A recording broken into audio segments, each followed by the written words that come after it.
வணக்கம். நமக்கு என்கிற ஞானத்தையும் வேத ஜோதிட ஞானத்தையும் ஆன்மீக ஞானத்தை வழங்கிய அனைத்து குருமார்களுக்கும் நன்றி என்ற அதே வேளையில் இது ஒரு ஜோதிட விளக்கு வீடியோ விருப்பமுள்ளவர்கள் தொடர்ந்து பார்க்கலாம்.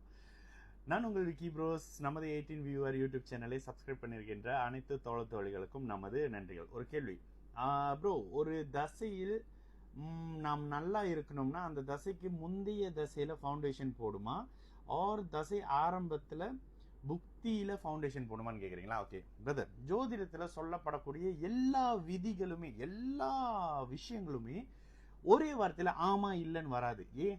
ஒருவேளை ஒரு எக்ஸாம்பிள் வச்சுக்கோங்களேன். ஜோதிடத்தில் என்ன சொல்லப்படுது அப்படின்னாக்கா, ஒரு தசையினுடைய கடைசி புக்தி உங்களுடைய அடுத்த தசையினுடைய ஒரு ட்ரெய்லர் அப்படின்ற மாதிரியான சில விஷயங்கள் சொல்லப்படுது ஜோதிடத்தில். அது உண்மையான்னு கேட்டால் இல்லை. ஒரு எக்ஸாம்பிள் வச்சுக்கோமே, நீங்கள் குரு தசை கடைசியில் இருக்கிறீங்க. குரு தசை கடைசியில் வரக்கூடிய புக்தி இவரோட இருக்கும், யாரு, ராகுவோட இருக்கும்.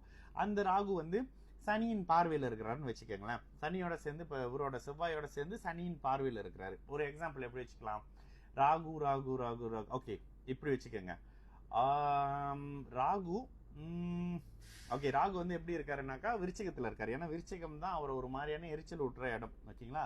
ராகு விருச்சிக வீட்டில் இருக்கிறாரு, கிட்டத்தட்ட முழுசாவே இருக்கிறாரு. அவர் செவ்வாயோட சேர்ந்து இருக்கிறாருன்னு வச்சுக்கோங்களேன். குரு கிட்டத்தட்ட எந்த லக்னமாக இருந்தாலும் குரு ரிஷபத்தில் இருக்காரு அப்படின்னா ராகுவை பார்ப்பாரு.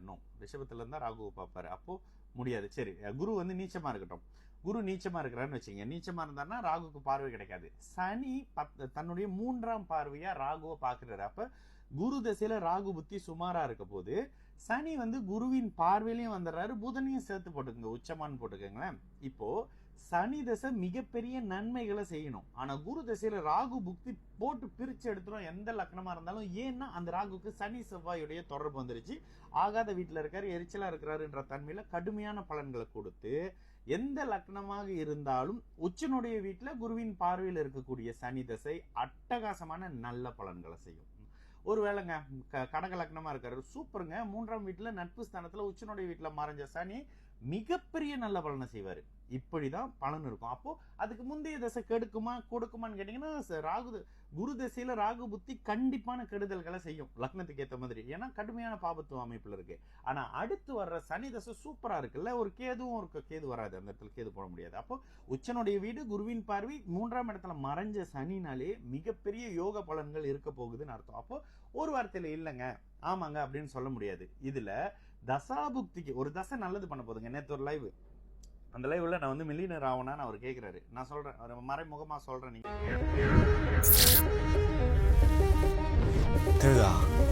தெரியல. இவ எங்க தெரியுது, எங்க தெரியுது, எங்க தெரியுது, எங்க தெரியுது, எங்க தெரியுது? இதெல்லாம் உங்களுக்கு பார்க்க தெரியாது. பேசாம விக்கி ப்ரோஸ் கோச்சார ப்ரெடிக்ஷன்ல மந்த்லி ராசி பலனை போய் பார்த்து தெரிஞ்சு.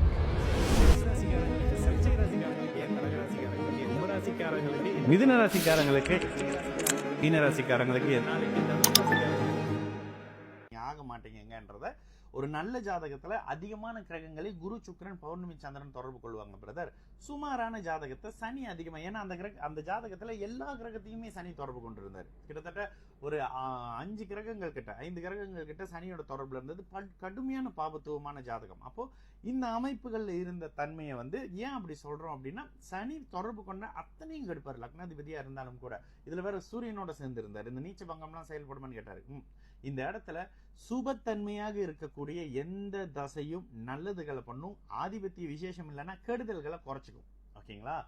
எந்த விதமான யோக கிரகங்கள் உங்களுக்கு மிகப்பெரிய யோக பலனை செய்யக்கூடிய கிரகங்களாக இருந்தாலும் கடுமையான பாபத்துவ அமைப்புகள் இருக்குன்னா லக்னாதிபதியின் வலிமை கேட்க உங்களை கெடுக்க தாங்க செய்யும். ஓகேங்களா?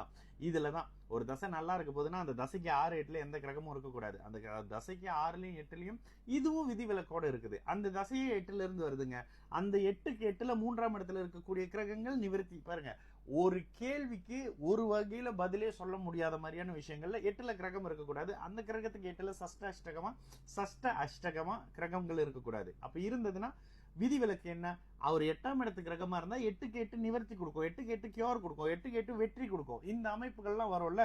அப்போ இது எல்லாம் விதிக்கு ஒரு சில இடங்கள்ல பிரதர் ஏன் ஜாதகத்தை போட்டு எக்ஸ்பிளைன் பண்றோம், இந்த மாதிரியான சில விஷயங்கள் இருக்கு. அப்போ இதுதான் அமைப்பே தவிர ஒரே வார்த்தையில இல்லைங்க ஆமாங்க நடந்துருங்க சூப்பருங்கலாம் சொல்ல முடியாது. ஓகேங்களா? நான் உங்கள் விக்கி ப்ரோஸ். நல்லது நடக்கும், எல்லோரும் நல்லா இருப்போம். வணக்கம்.